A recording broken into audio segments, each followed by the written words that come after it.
Robin stands at her mother's funeral in a simple black dress, mourning quietly when her sister Amanda loudly mocks her cheap outfit in front of everyone. As family members awkwardly look away, Amanda calls Robin the family failure who couldn't even dress properly for their mother. What Amanda doesn't realize, the cheap dress is worth $30,000. Robin secretly owns Lumière, the exclusive fashion brand Amanda models for, and Robin had signed Amanda's termination papers that morning. After years of torment, Robin finally has the power to end her sister's reign. I always knew I was different from the rest of my family. Growing up in Atlanta with a mother obsessed with appearances and a sister who seemed to embody perfection was like living in a beautiful glass house where I was the only crack in the foundation. My mother, Elizabeth Harper, was a former beauty queen who married into old Southern money. She built her entire identity around maintaining a flawless image, and she expected her daughters to do the same. Amanda, my older sister by 3 years, was her perfect mini, me. From the time she could walk, Amanda was winning junior pageants, becoming homecoming queen, and later gracing magazine covers. I was the disappointment. Not because I wasn't attractive, I was told I had my grandmother's classic beauty, but because I didn't care. From an early age, I was more interested in the construction of the dresses than wearing them. While Amanda practiced runway walks, I sketched designs and studied fashion books. "Robin, honey, why don't you let me do your hair properly?" Mom would sigh, eyeing my practical ponytail with dismay. "Amanda has that photo shoot this afternoon. You could learn so much just by watching her." What she never understood was that I was watching not to emulate, but to understand the business. Every photo shoot, every fitting, every fashion show Amanda participated in became my education. While they thought I was sulking in corners, I was studying fabrics, cuts, and market positioning. The turning point came when I was 16. Amanda was 19 and already signed with a top modeling agency. It was prom night, and against all odds, I had been asked by Tyler Jenkins, the quiet but handsome editor of the school newspaper. I had saved for months to buy fabric, and had stayed up countless nights creating my own dress, a midnight blue gown with subtle silver embroidery that I had designed myself. The night before prom, I came home from my after-school job to find my dress accidentally soaked with red wine. Amanda stood there with a falsely sympathetic expression. "Oh no, Robin, I was just admiring it and must have knocked over my glass. Mom's club is having a wine tasting, you know." Mom rushed in, assessed the situation, and sighed. "Robin, this is why we buy backup options. Amanda always has at least 3 dresses for important events." I spent prom night at home, sending Tyler an embarrassed cancellation text. That was the night I promised myself that one day they would regret underestimating me. After graduating high school with honors, I got into Parsons School of Design in New York, but Mom refused to help pay for it, calling it a hobby school. Instead, I attended the State University on scholarship, double majoring in business and design while working 2 jobs. My family assumed I was floundering in mediocrity. In reality, I was building connections, developing my signature minimalist style, and creating small commission pieces for classmates that gradually expanded to young professionals in Atlanta. By 25, I had moved to New York anyway and founded a small design business under the pseudonym R.J. Winter. I chose the name partly to disconnect from my family legacy, and partly because I'd learned early that the fashion world took male designers more seriously. Only my best friend Taylor and eventually my business partner Damon knew my true identity. The fashion world began to whisper about R.J. Winter when a young Hollywood actress wore one of my gowns to an award show and credited the emerging genius who designed it. The dress deceptively simple until you noticed the architectural precision of its seams, and the innovative fabric technology that made it move like liquid became an overnight sensation. Lumière was born from that momentum.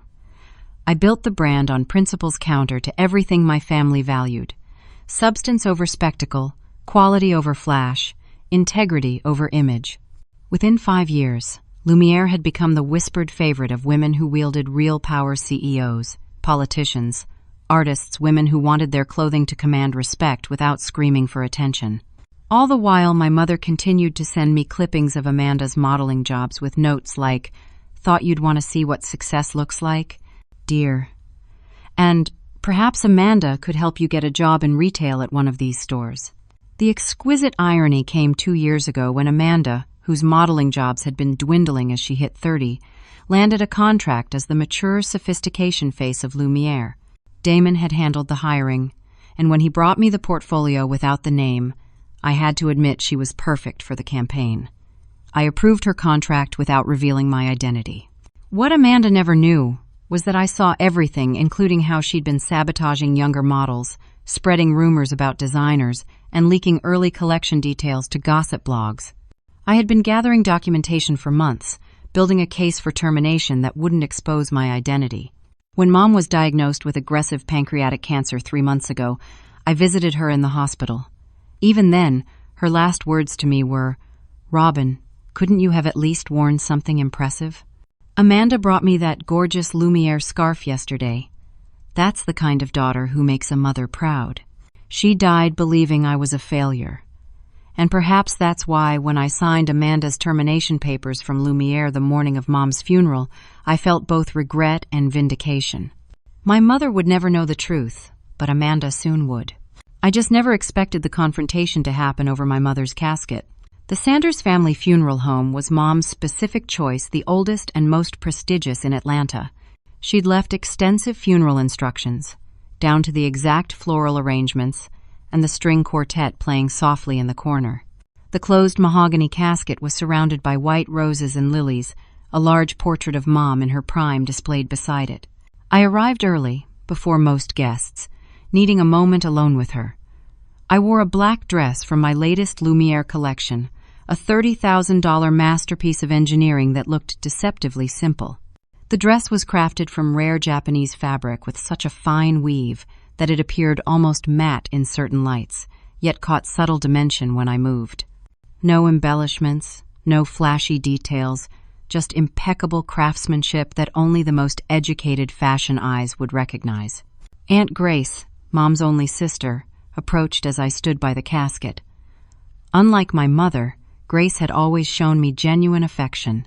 "Robin, darling, you look lovely," she said, embracing me. Elizabeth would have been proud. I doubted that sincerely, but appreciated the kindness. "Thanks, Aunt Grace. How are you holding up?" "Oh, you know your mother and me.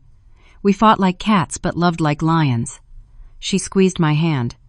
"She kept all your birthday cards, you know, in her bedside drawer." Before I could process this unexpected information, the funeral home doors swung open dramatically. Amanda had arrived, and as always, she'd made it a production. My sister wore a black Versace dress with strategic cutouts that somehow managed to make mourning look seductive. Her blonde hair was perfectly styled, her makeup flawless despite the artful tears she dabbed away as photographers from the local society pages snapped discreet photos. Following behind her was my father, Walter, looking uncomfortable in his tailored suit. Dad had always been a background character in the Harper family drama, a successful businessman who provided the financial backdrop for Mom's social ambitions, but remained emotionally distant. As more guests arrived, Mom's country club friends, former pageant associates, and Atlanta's upper crust, I moved to a quiet corner. I observed my cousin Stephanie working the room with practiced charm, no doubt angling for connections to boost her interior design business. Amanda made her way to the casket, posing in photogenic grief, one hand touching the smooth wood while looking skyward. After sufficient time for everyone to witness her performance, she finally noticed me. "Robin, you actually came!" Her voice carried just enough to draw attention. "And you're wearing..." "Well, you came. That's what matters." I nodded politely. "Hello, Amanda." "Dad." Dad gave me an awkward side hug. "Good to see you, kiddo. Your mother would appreciate you being here." I excused myself to sign the guest book, but Amanda followed, her voice growing louder with each step. "Robin, seriously, couldn't you have made an effort? This is Mom's funeral. Everyone who matters in Atlanta is here." I kept my voice low. "I'm dressed appropriately, Amanda. Can we not do this right now?" "Do what?" "I'm trying to help you." She gestured dramatically at my dress. "This is exactly why Mom worried about you. You have no sense of occasion. That dress looks like something off a department store clearance rack." Several nearby guests pretended not to listen while clearly hanging on every word. Amanda, energized by the audience, continued. Everyone knows you've been trying to break into fashion for years without success. The least you could do is dress properly for Mom's funeral. She always said your problem was that you aimed too high without putting in the work. I remained silent, which only provoked her further. You're the family failure, Robin. Mom accepted it. Why can't you? Not everyone can be successful. Someone has to be the cautionary tale. The funeral director, Mr. Sanders, approached with a concerned expression. Ladies, perhaps we should focus on celebrating your mother's life today. Amanda plastered on a society smile. Of course. I'm simply concerned about family presentation. My sister doesn't understand these things. Just as I contemplated whether jail time for funeral assault would be worth it, a commotion at the entrance drew everyone's attention. Jessica Montgomery, the Academy Award-winning actress who had become a close friend and loyal Lumière client, entered the room. Jessica spotted me immediately and came over, embracing me warmly. Robin, I came as soon as I heard. I was filming in Atlanta and couldn't not be here for you. Amanda's eyes widened to comic proportions. Jessica Montgomery? You know my sister? Jessica turned to Amanda with cool assessment. Yes, we're quite close. Robin has been instrumental in my career. She turned back to me, admiring my dress. Is this the new winter prototype? It's extraordinary. The construction is immaculate. Thank you, I said quietly. I appreciate you noticing the details. Amanda, never one to miss an opportunity, thrust herself into the conversation. I'm Amanda Harper, Robin's sister and the face of Lumière's timeless collection. She laughed melodically. Robin must have borrowed this dress. She's been trying to break into fashion forever, bless her heart. Jessica's eyebrow arched slightly. Is that so? Oh, yes, Amanda continued, oblivious to the dangerous territory she was entering. I've been telling her for years she should focus on her strengths, whatever those might be. Not everyone can succeed in a competitive industry. My phone buzzed in my clutch. A text from Damon. Termination processed. Legal says we're bulletproof with the documentation. She'll be notified tomorrow officially. You okay? I slipped the phone away as Jessica skillfully extracted us from Amanda's presence. Once private, Jessica whispered, Does she really not know? No. No one in my family does. Jessica squeezed my hand. Their loss, entirely. The funeral service proceeded with textbook Southern propriety. Friends and family offered polished anecdotes about Elizabeth Harper's community contributions, her impeccable taste, and her devotion to Atlanta society. Not one person mentioned her critical nature, her status anxiety, or how she pitted her daughters against each other. As the service concluded, Mr. Sanders approached me with a formal envelope. Miss Harper, your mother's attorney asked me to provide this to both you and your sister after the service. It concerns her final wishes. I opened the envelope and scanned the contents, then felt a cold weight settle in my stomach. According to the document, neither Amanda nor I would receive our inheritance until we fulfilled one final obligation, working together to organize a charity fashion show in our mother's name. All proceeds would go to pancreatic cancer research, but the event had to be executed jointly by both sisters within 2 months to unlock the inheritance. It was just like Mom to reach from beyond the grave to stage, manage one last family performance. Amanda snatched the paper from my hands. A fashion show? With her? She laughed sharply. Well, I suppose I can handle the actual fashion part, and Robin can. Take tickets or something. If she only knew what was coming tomorrow with that termination notice, and if either of them had any idea who actually owned the brand Amanda had built her later career around. For the first time since receiving news of Mom's death, I felt a smile threatening to emerge. Mom had unwittingly created the perfect stage for the truth to finally come out. I never intended to stay in Atlanta beyond the funeral, but Mom's posthumous scheme changed everything.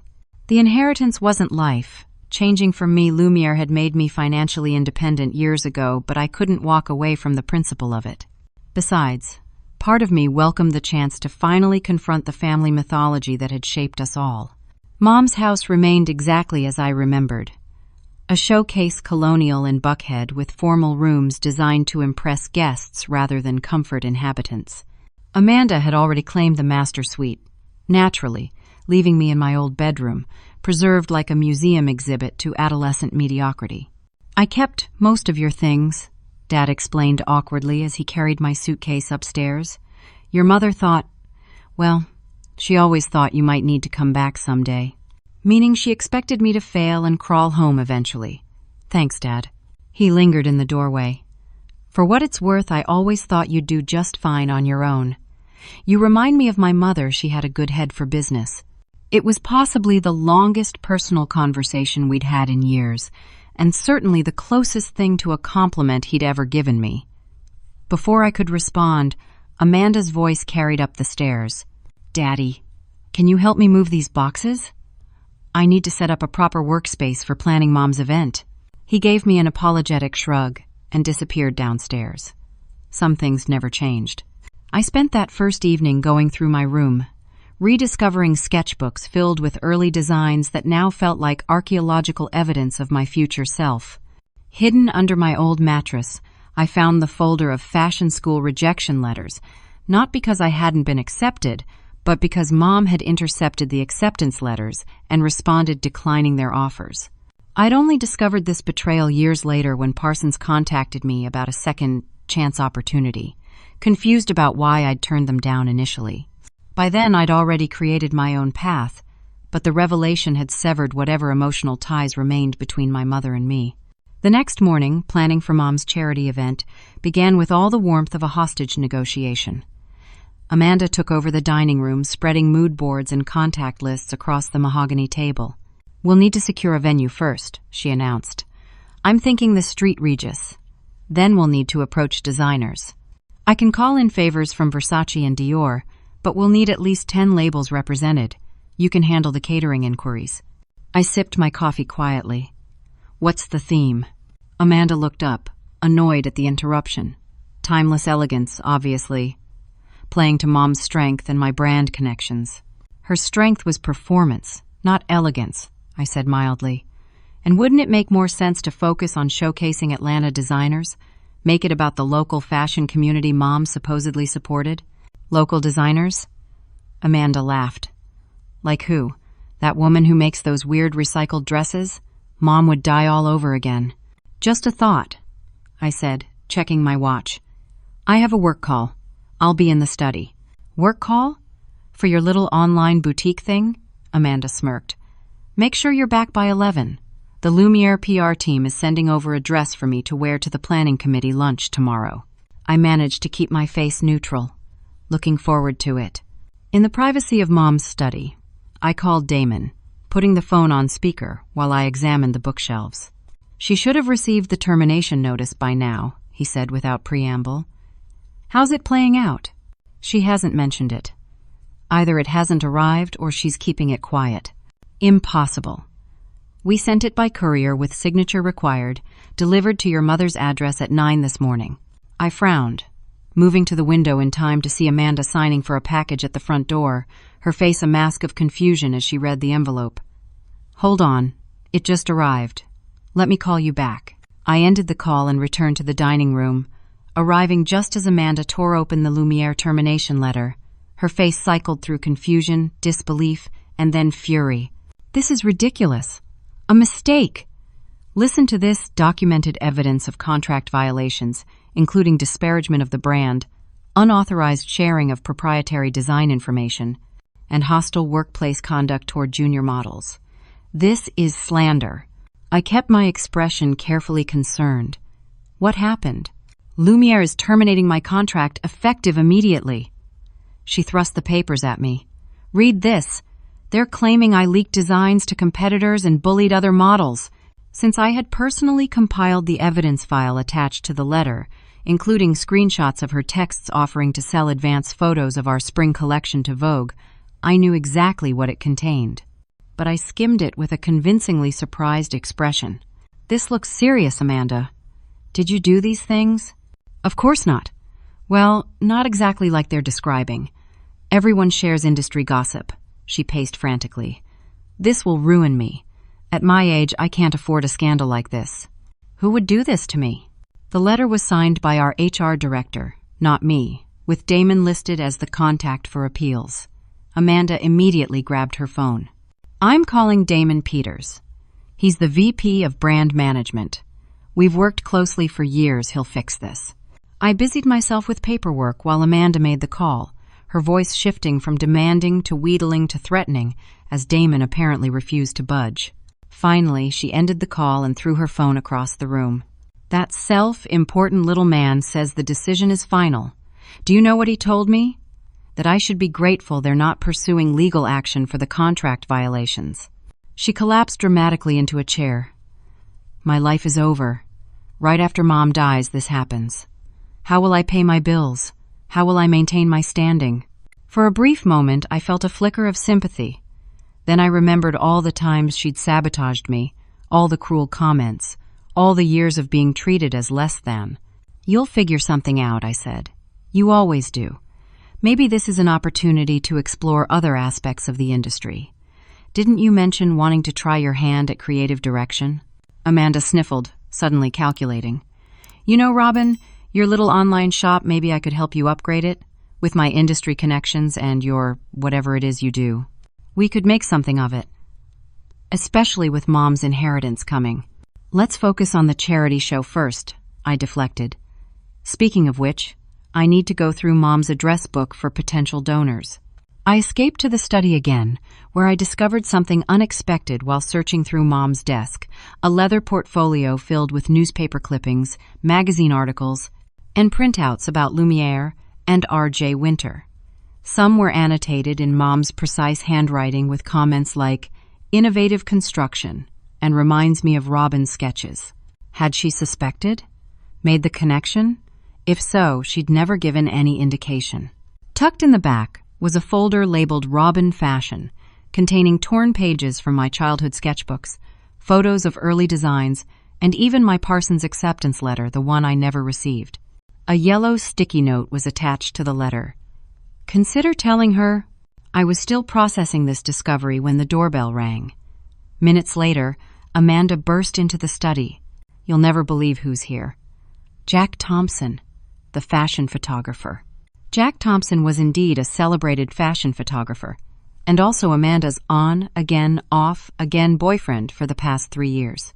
More relevantly to my concerns, he was known for his investigative fashion journalism and had been trying to uncover R.J. Winter's identity for over a year. He's going to help us with the charity show, Amanda gushed. He says it could be a fantastic opportunity to connect with new brands since that Lumière disaster. Jack sauntered in behind her, all 6 feet of carefully cultivated artistic dishevelment. Amanda tells me you're organizing a tribute show for your mother. Fascinating opportunity. His eyes scanned the room, lingering on the open portfolio on the desk. You must be Robin, the mysterious sister who works in fashion but not really in fashion, according to Amanda. I closed the portfolio casually. That's one way to put it. Nice to meet you, Jack. He stepped closer, examining a sketch I'd absent-mindedly left visible. Interesting construction technique. Reminds me of someone's work. His eyes narrowed slightly. You have design training? Just a hobby. He picked up the sketch. Mind if I keep this? Always looking for new talent. I took it back firmly. Actually, I do mind. Family mementos, you understand. His smile didn't reach his eyes. Of course. Well, I look forward to working together on this event. I have some thoughts about the direction. After they left, I immediately called Taylor, my oldest friend and the only person besides Damon who knew my identity. We have a problem. Jack Thompson is here in Atlanta, sniffing around Mom's charity show, and he just saw some of my early design work. The Jack Thompson, who's been trying to expose you for a year. That's not good, Robin. It gets worse. Amanda's been terminated from Lumière and is desperate. If she connects the dots with Jack's help, maybe it's time, Taylor said gently. Maybe this is the moment to come clean on your terms. You've hidden long enough. She was right. The R.J. Winter persona had served its purpose, allowing my work to be judged on merit rather than family connections or gender assumptions. But maintaining the secret had become increasingly complex as the brand grew. That evening, I leaked a small, controlled hint to a trusted fashion blogger, a photograph of an early Lumière prototype next to one of my teenage sketches, with the caption Origins. It was the first move in my strategy to control the inevitable revelation. If Jack Thompson was determined to expose me, I'd make sure the narrative was mine to shape. What I didn't anticipate was how quickly things would escalate from there. Have you seen this? Amanda thrust her phone in my face the next morning, showing a popular fashion blog with the side-by-side images I'd leaked. The headline read, RJW, Winter's True Identity. Getting warmer? Interesting, I said, feigning mild curiosity. It's bizarre is what it is. The blogger is suggesting RJ Winter might actually be a woman who's been hiding behind a male persona. Amanda scrolled through the comments. People are going crazy with theories. Jack appeared in the doorway, coffee in hand, looking far too comfortable in our mother's kitchen. The industry loves a good mystery, but it'll break wide open soon. Someone that high, profile can't stay hidden forever. I changed the subject. How's the venue search coming? I made some calls to the High Museum yesterday. They might be willing to host the show in their modern wing. Amanda waved dismissively. Already handled. The Street Regis confirmed this morning. Jack has connections with the events manager. She hesitated, then added with forced casualness, By the way, we need to discuss the budget. The inheritance advance from the lawyer barely covers the venue deposit. I thought you had savings. Or your Lumière money? I asked. Amanda's expression darkened. I have expenses. The point is, we need to be practical. I've invited potential sponsors to dinner tonight. They're expecting to meet both Harper sisters, so please wear something presentable. What Amanda didn't know was that I had accessed her financial records through Lumière's payroll system before leaving New York. My sister was not just broke, she was deeply in debt, with maxed out credit cards, a mortgage underwater, and several personal loans in collection. The Lumière contract had been keeping her afloat, and with that gone, she was financially desperate. That afternoon, while Amanda and Jack were out scouting talent, likely meaning shopping on Mom's credit cards, I met with Damon at a quiet cafe 3 towns over to avoid any chance encounters. The termination is holding, Damon confirmed. Her lawyer called with threats, but backed down when we mentioned the evidence file. But there's something else you should know. He slid a folder across the table. Amanda has been involved with several charity fashion shows over the past 2 years. In each case, there were financial discrepancies. I examined the documentation, bank statements, event budgets with suspicious entries, complaints from vendors who were never paid. She's been embezzling from charity events? Damon nodded grimly. With Jack Thompson's help, he provides legitimacy with his industry connections. She handles the money and skims significant amounts. They've been careful to use different charities each time, so no one's connected the dots. Until now. I closed the folder, my mind racing, and they're planning to do the same with Mom's memorial show. Almost certainly. Are you going to confront her? I considered my options. Not yet. I need more leverage first, and we need to protect the actual charity from losing money. That evening, Amanda's potential sponsors' dinner proved to be a calculated humiliation. She'd invited not legitimate donors, but former pageant friends, socialites, and fashion industry connections who remembered me as Amanda's awkward younger sister. Robin, tell everyone about your little online shop, Amanda prompted with a condescending smile. She sells handmade accessories, she explained to the table. Very crafty. Actually, I began, but Jack interrupted.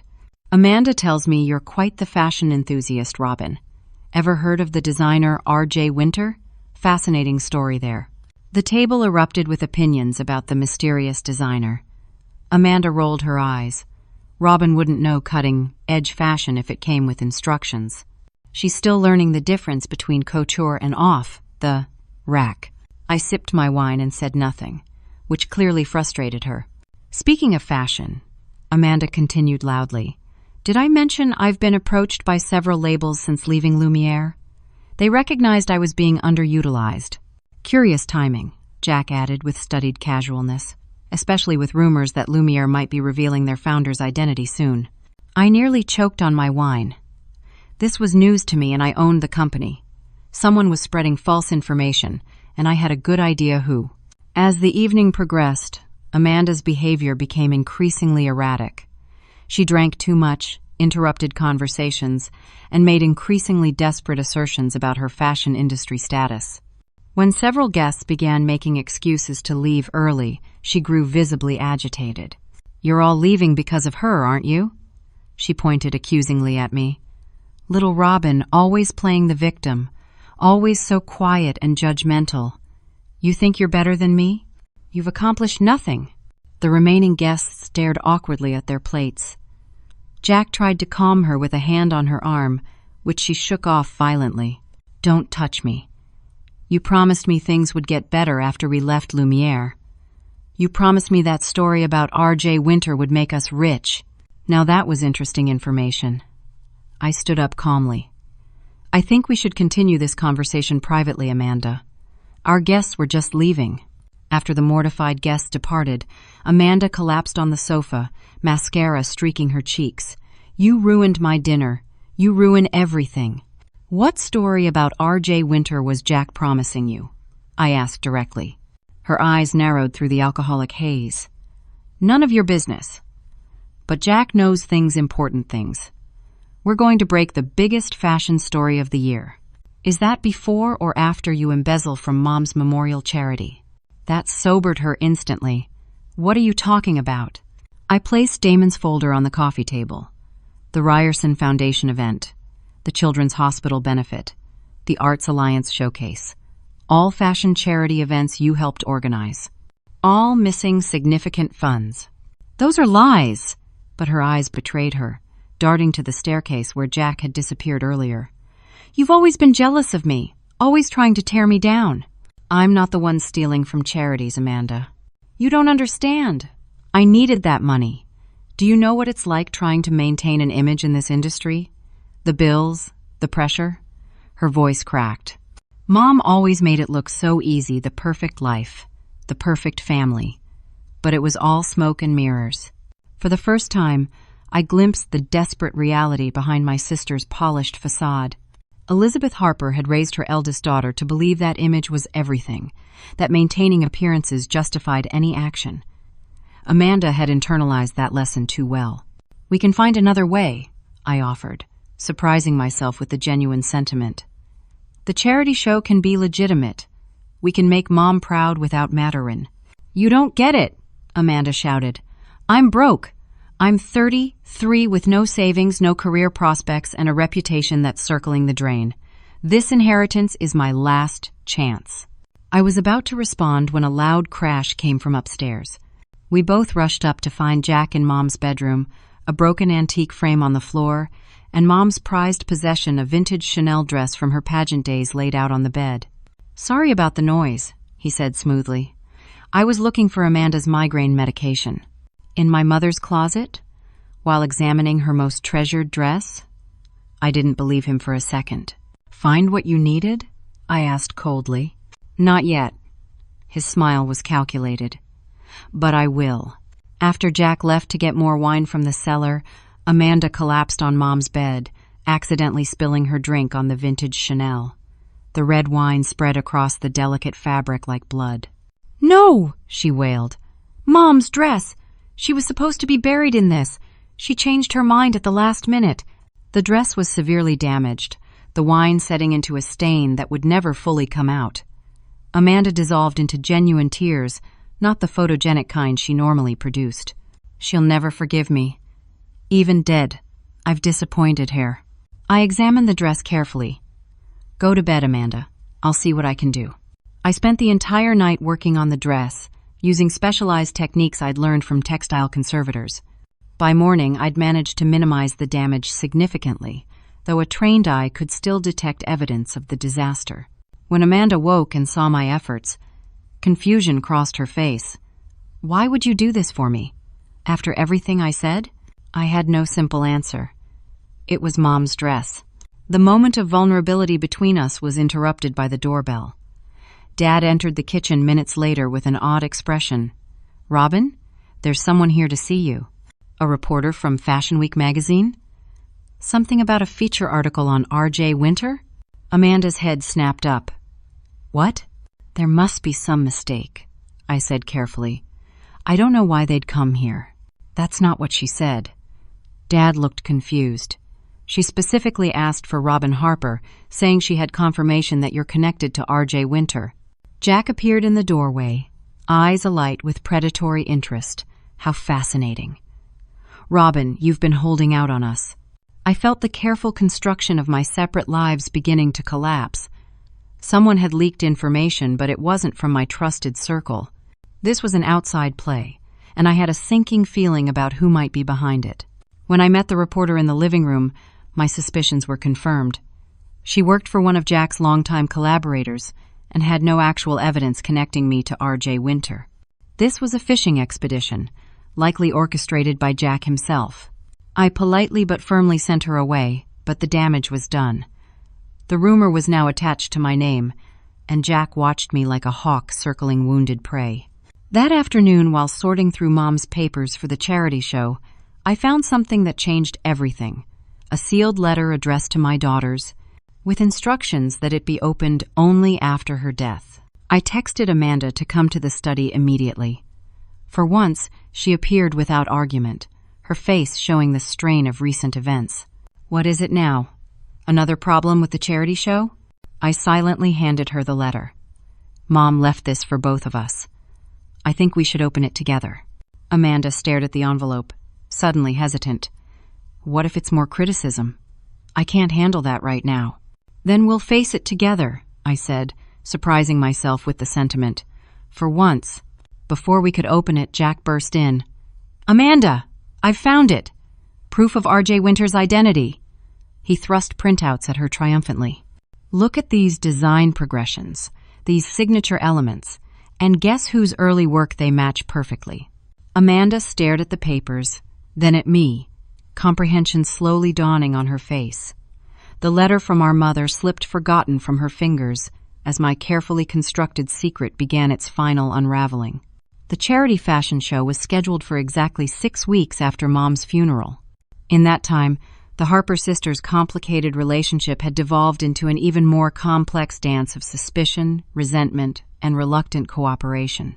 Amanda had not directly confronted me about Jack's evidence connecting me to R.J. Winter. Instead, she'd grown calculating, watching me closely while accelerating plans for the memorial event with suspicious enthusiasm. Jack had practically moved into the house, frequently making mysterious phone calls and disappearing for research. I maintained the charade, knowing a confrontation was inevitable but determined to control when and how it happened. Meanwhile, I discreetly implemented safeguards for the charity funds, establishing a separate foundation account that required multiple signatures for withdrawals. The venue, the St. Regis Ballroom, was transformed into an elegant showcase. Giant portraits of Mom from her pageant days flanked the runway, and the program featured tributes from Atlanta's social elite. Behind the scenes, tensions ran high as models, designers, and production crew navigated the increasingly volatile dynamic between Amanda and me. Everything needs to be perfect, Amanda insisted during the final rehearsal. This is how people will remember Mom, and how they'll judge us. I noticed she'd lost weight, her designer clothes hanging slightly loose on her frame. The strain of financial pressure and career implosion was taking a visible toll, yet she maintained a flawless public facade. Mom would have been proud. The opening needs work, I suggested, reviewing the run of show. The pacing feels rushed. I don't need fashion advice from someone who's been hiding in the shadows, Amanda snapped, then immediately looked around to ensure no one had heard. Lowering her voice, she added, "We'll do it my way. I know what the audience expects." I let it go, focusing instead on making sure the backstage area was properly organized. Several designers had contributed pieces for the show, including an anonymous donation of 3 Lumière gowns, which I had arranged through Damon. Amanda had been simultaneously thrilled and suspicious about the contribution. Why would they donate after firing me? She'd demanded. Good publicity, I'd answered simply. Cancer research is non-controversial. The day of the show arrived with the controlled chaos typical of fashion events. I deliberately stayed backstage, overseeing logistics while Amanda worked the front of house, greeting guests and basking in the spotlight as the event's public face. The ballroom filled with Atlanta's upper crust, fashion industry representatives, and local media. The first segment of the show proceeded smoothly, a retrospective of designs representing significant moments in Mom's life, narrated by Amanda with practiced emotion.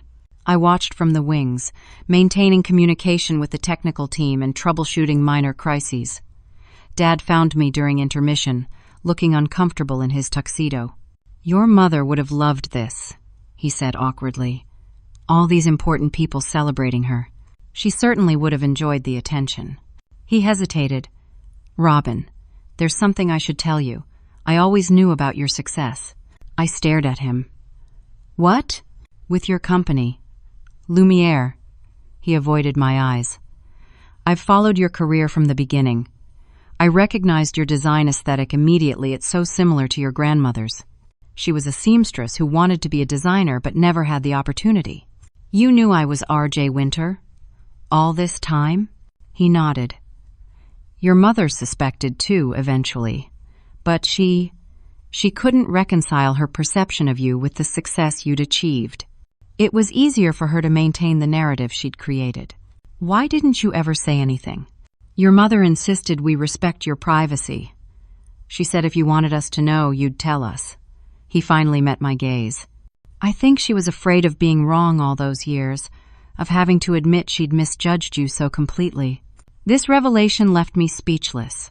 Before I could process it fully, the stage manager signaled that intermission was ending. "We'll talk more later," Dad promised, squeezing my arm before returning to his seat. The second half of the show was dedicated to contemporary designs, culminating in the 3 donated Lumière gowns. As the final preparations were underway, I noticed Amanda in intense conversation with Jack near the tech booth. Their expressions were serious, and Amanda repeatedly shook her head before finally nodding reluctantly. Moments later, Amanda took the stage microphone. "Ladies and gentlemen, we have a special addition to tonight's program. As many of you know, our mother was a passionate supporter of emerging talent in the fashion world." This was absolutely false. Mom had exclusively worn established luxury brands and mocked emerging designers relentlessly. In her honor, Amanda continued, "I've prepared a special tribute showcasing my own creative vision for the future of fashion." The lights dimmed dramatically, and a video began playing on the large screens flanking the runway. To my horror, I recognized the content immediately. My private sketchbook designs for Lumière's upcoming collection, designs that had never been seen publicly. "I present to you Legacy, a collection inspired by my mother's timeless elegance," Amanda announced as models began walking the runway in hastily constructed versions of my designs. The audience applauded appreciatively, completely unaware of the theft unfolding before their eyes. Fashion journalists in the front row were taking notes and photos, documenting what they believed was Amanda Harper's design debut. I stood frozen in shock. Those sketches had been in my locked portfolio case. The only way Amanda could have accessed them was by breaking into my room. And the only way she could have produced physical garments so quickly was with Jack's connections to sample, making factories that would have rushed the order without asking questions for the right price. As I watched my stolen work paraded down the runway, attributed to my sister, something inside me finally snapped. Years of silently enduring Amanda's betrayals, of hiding my success to avoid family drama, of playing small to keep peace, all of it crystallized into a moment of perfect clarity. I signaled to Damon, who had been waiting discreetly in the audience. He immediately accessed the technical booth and handed the operator a flash drive. At my nod, the runway screens changed abruptly, interrupting Amanda's triumphant moment. The confusion on her face as her carefully orchestrated scene disintegrated was almost worth the years of frustration. The audience murmured in confusion as the screens now displayed a split view. On one side, my original design sketches with dates and signature. On the other, Amanda's hastily produced copies. I walked calmly onto the runway, taking the microphone from my stunned sister's hand. "Good evening, everyone. I'm Robin Harper. Some of you know me as Elizabeth Harper's other daughter, but most of you know my work under a different name." The audience fell completely silent. The designs you've just seen being presented as Amanda's work were in fact stolen from my personal sketchbooks. They are the upcoming collection for Lumière, which I founded 8 years ago under the name R.J. Winter. Gasps and whispers rippled through the crowd. Fashion journalists began frantically typing on their phones. In the front row, Damon gave me an encouraging nod. This evening was meant to honor our mother's memory through a legitimate charity event benefiting pancreatic cancer research. Instead, it has been corrupted into a platform for theft and deception. Amanda grabbed for the microphone. "She's lying! She's always been jealous of me. Robin has been claiming to be R.J. Winter for attention." Jack appeared at the edge of the stage, looking panicked as his scheme imploded. I noticed security discreetly moving to block the exits.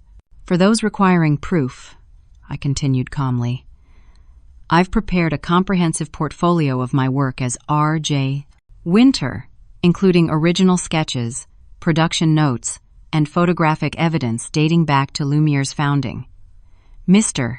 Damon Peters, my business partner and Lumière's VP of Brand Management, can verify my identity, as can several clients in attendance tonight, including Jessica Montgomery." Jessica stood from her seat in the front row, offering a supportive wave that sent another ripple of murmurs through the crowd. "Additionally," I added, "I have evidence that Amanda Harper and Jack Thompson have systematically embezzled funds from multiple charity fashion events over the past 2 years. They intended to do the same tonight, which is why I established a separate secure foundation for all donations." Amanda lunged for me, but security intercepted her smoothly. "You self-righteous bitch!" she screamed. "You've been lying to everyone for years." "You let me model for your company without telling me who you were." "You were hired on merit, Amanda," I said quietly, "and fired for cause. The evidence speaks for itself." As security escorted a hysterical Amanda and a sullenly silent Jack from the stage, I turned back to the stunned audience. "Ladies and gentlemen, my mother, Elizabeth Harper, was a complicated woman who valued appearance above all else. Tonight was supposed to be about honoring her memory while supporting an important cause. I suggest we refocus on that purpose." I gestured to the models, still standing awkwardly on the runway. These talented professionals deserve better than to be caught in family drama. "Let's continue with the show as planned, featuring the authentic Lumière designs that were donated for this event." The audience erupted in applause. Journalists abandoned any pretense of objectivity to swarm toward the stage, and the event dissolved into a chaotic mix of fashion show and breaking news scene. In the midst of it all, Dad approached me backstage, Mom's sealed letter in his hand. "You dropped this earlier. I think now might be the time to read it." I stared at the envelope, suddenly remembering the letter we'd never opened. "I should find Amanda. She should hear this too." He nodded. "She's in the green room with security. I'll tell them to give you privacy." When I entered the green room, Amanda sat rigidly on a sofa, her perfect makeup streaked with tears, her designer outfit rumpled. She looked up at me with pure hatred. "Come to gloat? Congratulations. You've destroyed me completely. Happy now?" I held up Mom's letter. "We never opened this. I think we should together. Like we were supposed to." She laughed bitterly. "What does it matter now? More praise for perfect Amanda? More disappointment and failure, Robin? Except now the roles are reversed, aren't they? The cosmic joke Mom never lived to see." "Maybe. Only one way to find out." I sat beside her and carefully opened the envelope. Mom's handwriting was perfectly controlled, even in what must have been her final days' neat, precise cursive on monogram stationery. I began reading aloud. "My dear daughters, if you're reading this, I've passed on, leaving you both with a complicated legacy. Mothers aren't supposed to have favorites, but we all know I failed in that regard. Amanda, from the moment you were born, you were everything I wanted to be: beautiful, poised, and commanding of attention. I poured my unfulfilled ambitions into you, and you performed brilliantly, exactly as I programmed you to do. Robin, I owe you the greater apology. I never understood your quiet determination, your different vision. I mistook your rejection of my values for failure, when in fact you were charting a more authentic course. I've watched your success from afar. Yes, I've known about Lumière for years. A mother knows her daughter's aesthetic, even hidden behind a man's name. My final request for a joint project isn't just about charity. It's my last attempt to repair what I broke between you. Amanda needs to learn substance over spectacle. Robin needs to claim her rightful recognition. You both need to see each other clearly, without my distorting influence. I wasn't a perfect mother. I was barely a good one. But I did love you both, in my flawed way. Forgive me if you can, forget me if you must, but please, find a way to forgive each other. Elizabeth Harper. Silence filled the room as I folded the letter. Amanda stared at the wall, tears falling freely now. She knew, she whispered finally. All this time, she knew who you were, what you'd accomplished, and she still couldn't say it to your face. She couldn't admit she was wrong, I said quietly, about either of us. Amanda turned to me, her carefully constructed persona completely shattered. Did you plan this all along? Hiring me for Lumière, letting me be the face of campaigns for a company you owned, just so you could eventually destroy me? No. You were hired because you were right for the campaigns. You were fired because of your actions, not your identity. And tonight? Publicly humiliating me? That wasn't planned until I saw my stolen designs on the runway. I met her gaze directly. You crossed a line, Amanda. You always have. The difference is now I finally stood up to it. She laughed bitterly. Well, congratulations. You've won completely. I'm professionally ruined, financially bankrupt, and publicly humiliated. RJ. Winter gets her triumphant reveal, and Amanda Harper becomes a cautionary tale. Outside, we could hear the event continuing music, applause, the buzz of the fashion world processing the night's sensational revelations. I stood and straightened my dress. It doesn't have to end this way. What other way is there? Amanda scoffed. You have your revenge. This was never about revenge, I said. It was about truth. And the truth is, we're both products of Mom's twisted value system. You embraced it. I rejected it. Neither approach brought us happiness. So what now? We hug and become best friends? Her voice dripped sarcasm. No, but maybe we stop being enemies. I held out my hand. Come back out there. Face it with dignity. That's something Mom never taught us but should have. Amanda stared at my outstretched hand for a long moment. Finally, she stood on her own, adjusting her dress and wiping her tears. I don't need your help or your pity. She squared her shoulders. I'll handle this my way. Amanda. But, she interrupted, I won't make a bigger scene. You've won. I accept that. Just give me a moment to compose myself. I nodded and left her alone, returning to the event where Damon was fielding a barrage of questions from journalists. There she is, he called, relief evident in his voice. The real R.J. Winter, Robin Harper. The crowd surged toward me, cameras flashing, questions overlapping. Why did you hide your identity? Was gender discrimination a factor? How long have you known your sister was stealing your designs? Will Lumière change direction now that your identity is public? I raised my hands for quiet. I'll address everything in due time. Tonight is still about honoring my mother's memory and raising funds for pancreatic cancer research. I ask that we all refocus on that purpose. Jessica Montgomery appeared at my side, providing celebrity reinforcement. Robin, or should I say RJ, is right. Let's remember why we're here. The show gradually resumed its intended course, though with an entirely different energy. Every design was now scrutinized with new interest, especially the Lumière pieces. I noticed Jack Thompson had disappeared completely, while my father worked the room with surprising skill, smoothly redirecting conversations toward the charity's mission. Near the end of the evening, a commotion at the entrance drew attention. Amanda had reappeared, her makeup freshly applied, her demeanor composed and dignified. She moved through the crowd, accepting condolences for her misunderstanding with practiced grace, never acknowledging the scandal directly. When our paths crossed near the donation table, she paused. Impressive recovery, I murmured. Mom taught me one useful thing: the show must always go on. She smiled tightly for nearby observers. Don't think this is over between us. Before I could respond, Damon approached with a prominent fashion editor. Robin, Carolina, wants to discuss a feature on Lumière's authentic voice now that R.J. Winter's identity is public.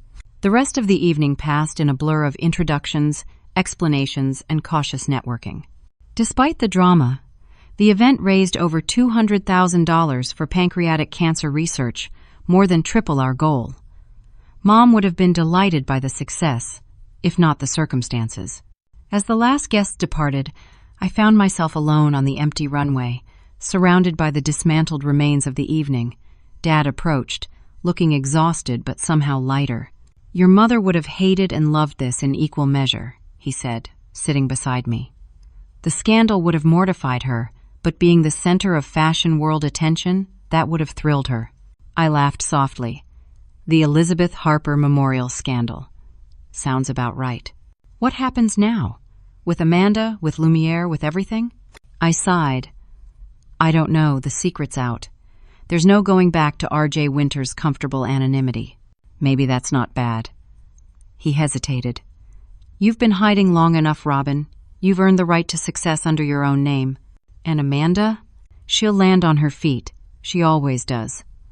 He stood, offering his hand. "Come on, let's go home. Tomorrow's soon enough to figure out the next chapter."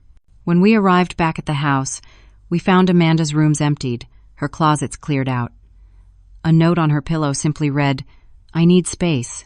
Don't try to find me." I slept surprisingly well that night, waking to a media frenzy. My phone had hundreds of missed calls and messages. Damon had sent an urgent text. "Check Fashion Week online now." The headline made my stomach drop. "Fashion World Earthquake. R.J. Winter revealed. As Robin Harper, amid family drama and design theft." The story included quotes from sources close to the Harper family describing a lifelong rivalry culminating in last night's confrontation.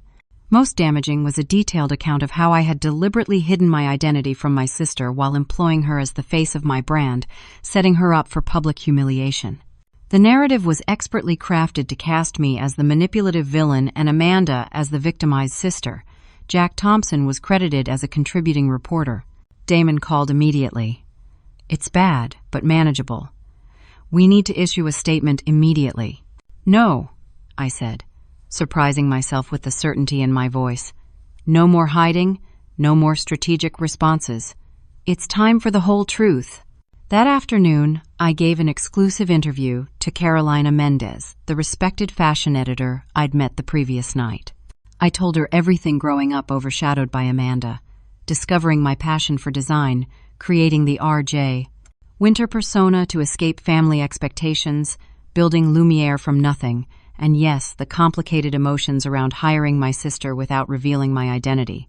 "Was it revenge?" Carolina asked directly. "No," I answered honestly. "It was self-protection. Amanda was hired because she was right for the campaigns.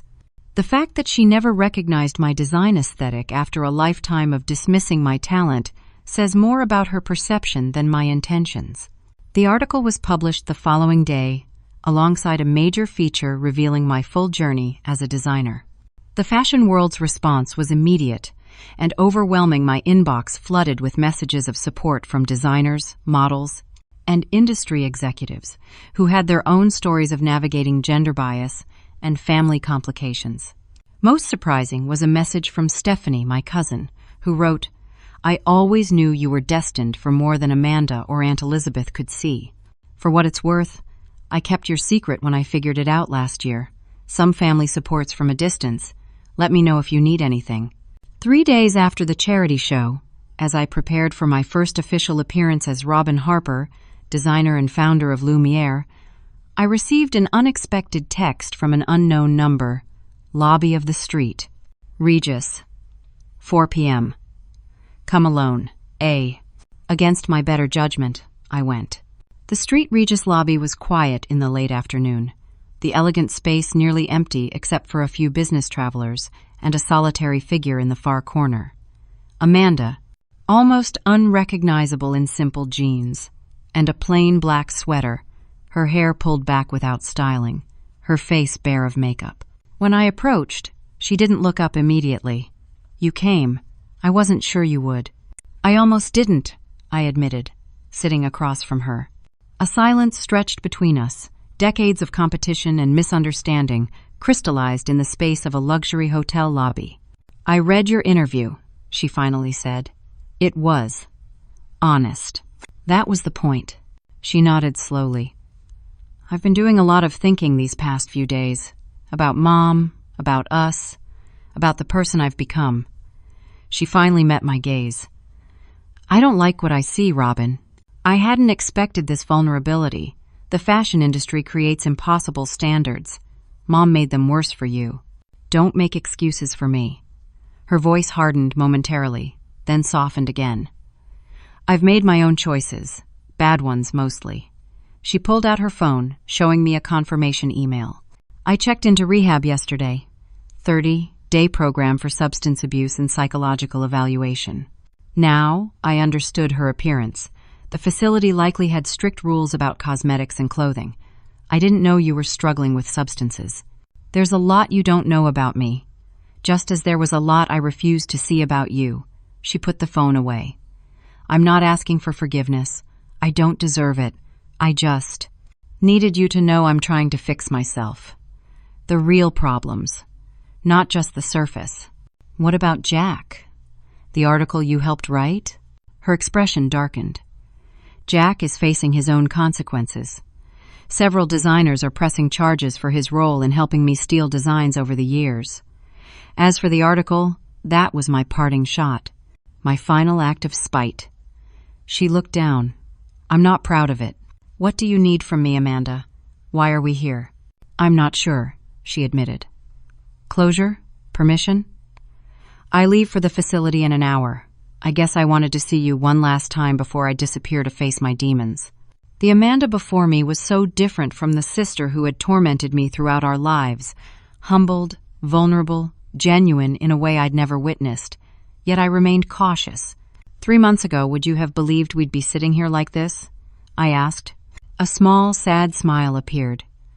3 months ago, I thought I was the successful sister and you were the failure. 3 months ago, Mom was alive, I had a modeling contract, and the world made sense in its twisted way." She shook her head. "Everything I thought I knew was wrong." The elegant lobby clock chimed 4:30. Amanda glanced at it and stood. "My car's waiting. I should go." I stood as well, unsure of the appropriate gesture for such a moment. "I hope the program helps you." "Me too." She hesitated, then asked, "That letter from Mom, did you bring it with you to New York? After the funeral?" "Yes." "Why? Could I have a copy? To read during treatment?" The therapist suggested I explore my relationship with Mom as part of recovery. I nodded. "I'll have it sent to the facility." "Thank you." She turned to leave, then paused. "One more thing. That night, at the funeral, when I said those horrible things about your dress, was that when you decided to reveal everything?" "No," I answered truthfully. "That was just another day of being Amanda and Robin. It was when you stole my designs that I knew it had to end." She nodded, accepting this. "That makes sense. Goodbye, Robin." "Goodbye, Amanda." I watched my sister walk away, her usual confident stride replaced by the uncertain steps of someone navigating unfamiliar territory. For the first time in our relationship, I felt neither triumph nor resentment, just a complicated sadness for the years wasted on our mother's toxic values. 3 months passed in a whirlwind of transformation. Lumière thrived under my public leadership, with our first collection after the revelation selling out within hours. Fashion critics praised the authenticity now evident in our brand story, and several major retailers expanded their orders. I moved permanently back to New York but kept Mom's house in Atlanta, unable to decide its fate just yet. Dad visited regularly, our relationship slowly rebuilding as we learned to communicate without Mom's manipulative influence. I hadn't heard from Amanda since she entered treatment, respecting her need for space and recovery. Then, on a crisp October morning, an email arrived from an unfamiliar address. "Robin, treatment completed. 90 days sober. Would like to meet if you're willing. Amanda." We arranged to meet at a quiet cafe near Central Park. I arrived early, nervously checking my watch every few minutes until she appeared an Amanda I barely recognized. Her hair was shorter, her clothing simple but elegant, her face bearing a new maturity that had nothing to do with age. "You look well," I offered as she sat down. I feel different. Better in some ways, more lost in others. She ordered herbal tea instead of her once standard triple espresso. Rehab was harder than I expected.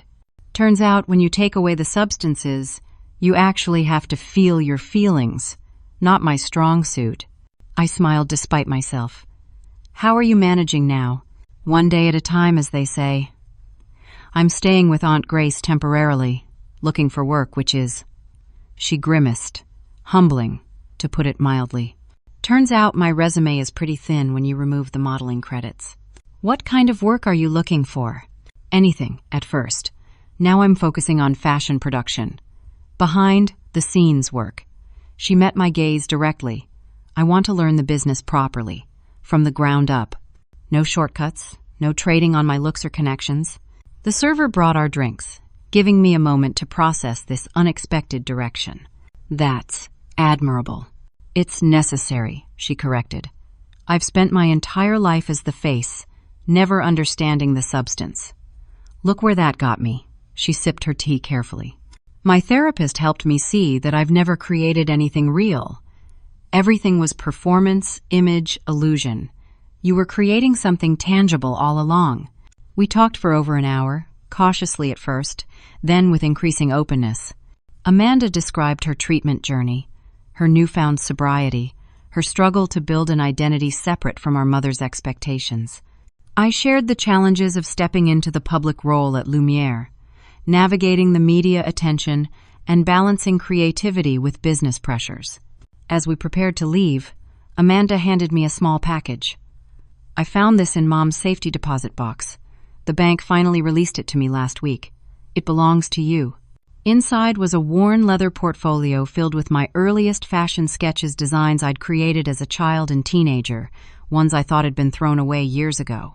A note in Mom's handwriting read simply, Robin's genius. Save for when I'm brave enough to tell her. She never found that bravery, Amanda said softly. But I think she wanted to. Tears stung my eyes unexpectedly. Thank you for giving me this. I've kept enough from you over the years. She stood awkwardly. I should go. I have a job interview at 4. Amanda, I called as she turned to leave. I'm launching a mentorship program through Lumière for promising designers from disadvantaged backgrounds. We're calling it the Elizabeth Harper Fund for Fashion Innovation. She raised an eyebrow. Bit ironic, given Mom's actual views on fashion innovation. Maybe, but it feels right somehow, transforming her legacy into something better than what she actually was. I hesitated. We need someone to coordinate with the production teams, show the mentees how garments actually get made, entry, level position, but with growth potential. Amanda studied me carefully. Are you offering me a job? I'm suggesting you interview for one. No guarantees, no special treatment. You'd report to Damon, not me, and you'd have to prove yourself like anyone else. Why would you do that, after everything? I considered this carefully. Because talent deserves second chances. Because we're both still becoming who we're meant to be. And because maybe it's time to build something together instead of tearing each other apart. 6 months later, Lumière presented its new collection at New York Fashion Week, my first show as the publicly acknowledged designer. The collection included a special capsule tribute to our mother, reinterpreting her pageant, queen aesthetic through a modern, empowered lens. Amanda worked behind the scenes as a production assistant, learning every aspect of bringing a collection to life. She never sought spotlight or special treatment, earning the respect of the team through hard work and genuine interest in the craft. Dad sat front row at the show, beaming with uncharacteristic emotion. Beside him was Aunt Grace, who had become a surprising source of family history, sharing stories of my grandmother's unrealized design talents and how my aesthetic echoed hers. The finale piece in the show was a collaborative design, a concept I had sketched but that Amanda had helped refine through her growing understanding of how garments actually moved on real bodies. It wasn't a perfect collaboration, but it was an authentic one. After the show, a young design student approached me backstage, clutching a portfolio with trembling hands. Miss Harper? I'm Natalie. I'm studying at Parsons. And my professor said I should show you my work, but everyone wants your attention. and I understand if you don't have time. I recognized myself in her nervous energy and passionate eyes. I always have time for emerging designers, Natalie. That's something my mother never taught me, but should have that success without integrity is meaningless, while failure with dignity still holds worth. As I reviewed the students' promising work, offering genuine feedback and encouragement, I caught Amanda watching from across the room, a complicated expression on her face, part regret, part pride, part something entirely new between us. Not friendship, not yet, but the beginning of mutual respect. In that moment, I realized that the true victory wasn't destroying my sister or exposing family secrets or even professional recognition. The real triumph was breaking the cycle of competition and resentment that had defined the Harper women for generations. Mom's funeral day, when Amanda had mocked my cheap dress, wasn't the end of our story. It was the beginning of a more honest one.